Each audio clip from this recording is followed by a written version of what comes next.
So that is the kind of bleak outlook on the supply front. Now, if I move on to the demand side, I agree with Dr. Julian that he used the word destruction, demand destruction. I would use the word delay, demand delay, because I think some of the bigger countries, especially like China, are eating into their pipelines.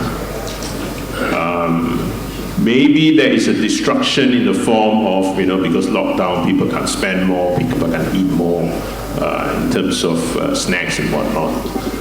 But we have to be very careful, because if you see the trend is coming back. I mean, we can call Guangzhou as a outlier, but imagine if China comes back, they're free to move around, spend again. That kind of revenge spending and revenge consumption will be huge next year. Even this year, where we see prices going up quite high, by and large, if you look at the exports out of Malaysia and Indonesia, the numbers are pretty stable for a lot of these other destinations, right? Especially those that we don't pay attention to, the smaller ones. If you group Africa today, if you group Middle East up, you group rest of the world, Philippines, add up all these small little countries, they haven't lost much. In fact, some of them have gained year on year. And that is what, my friends here have already said, just because palm is just too cheap. At $400 under soybean oil, you cannot ignore palm. At $350 under for Q1 next year, you cannot ignore palm. Now, those of you who are in the industry long enough will remember how many years have you seen palm at $350 under soybean oil for summer months, for Q2? Not many. And you can imagine those countries that can buy forward would have already starting to extend those coverage. Sometimes we don't see all this forward buying unless you are in the trade flow itself.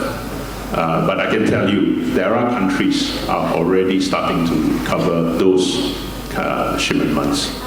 So these are the invisible demand that some of us may not see. Moving on to the soft oil space, the biggest swing factor is definitely biodiesel or biofuels, right?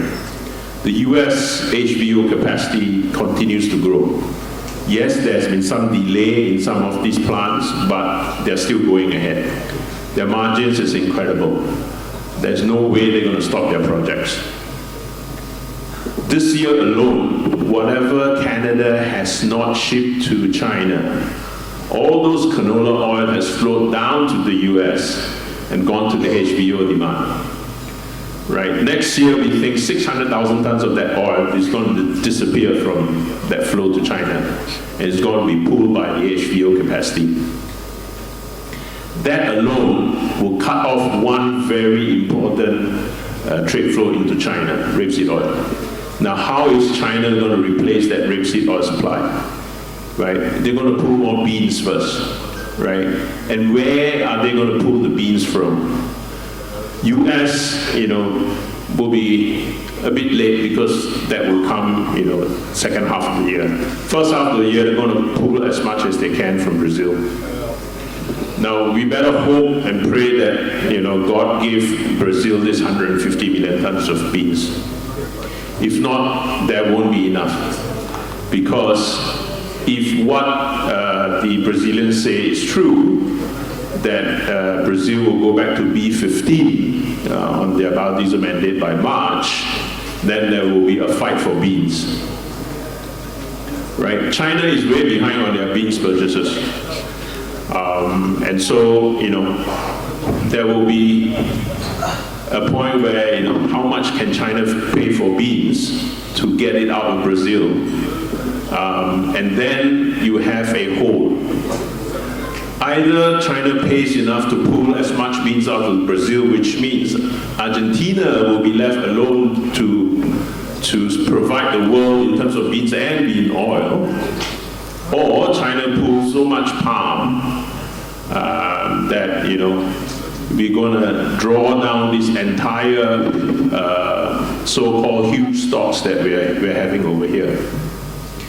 Now, in scenario one, if really China pulls as much beans as they can, which means it could be at the detriment of India, because your reliance on bean oil would then get very less, and which means that you still have to come for palm. And then palm will not give you that increase until very much second half of the year. So if you can picture this whole trade flow reorganized, you can probably see that in the first half of the year, things might get quite explosive. So consumers have short pipelines. Supply will start to decline. And those who have known me for a while, and I've made quite a few friends in India before, and when they come to me for advice, what should I do? I would say, don't get lulled into complacency that we are in a downtrend market today, because this is actually the best time to start collecting, start accumulating what you need. I agree with Nagaraj. I think we won't see this slide here much longer. I'm of the view that somewhere around $800 US, BMD third month, will be where we will find support. I'll rather look at the US dollar, because the foreign exchange is fluctuating so wildly that whatever number you put can be wrong sometimes. And then on the upside, it really depends on these few factors. What is the RFS mandate that's going to be announced? Is this B15 really coming through? And beyond that, I think it really depends on how the supply and demand factor plays out. And one last point is, I'm not a big analyst. I don't know the macro world, but yes, this inflation monster, so-called monster, is the biggest bearish flag that we can have. But if ever this inflation really plays out strongly, I think it will be a factor more of the second half of next year. So if everything falls in place, then we will have a tales of two halves. First half, we might get explosive prices like what we saw this year again. But second half, it could get very interesting. If supply comes back in, whatever supply that we can add, and the inflation, the macro world starts to get ugly.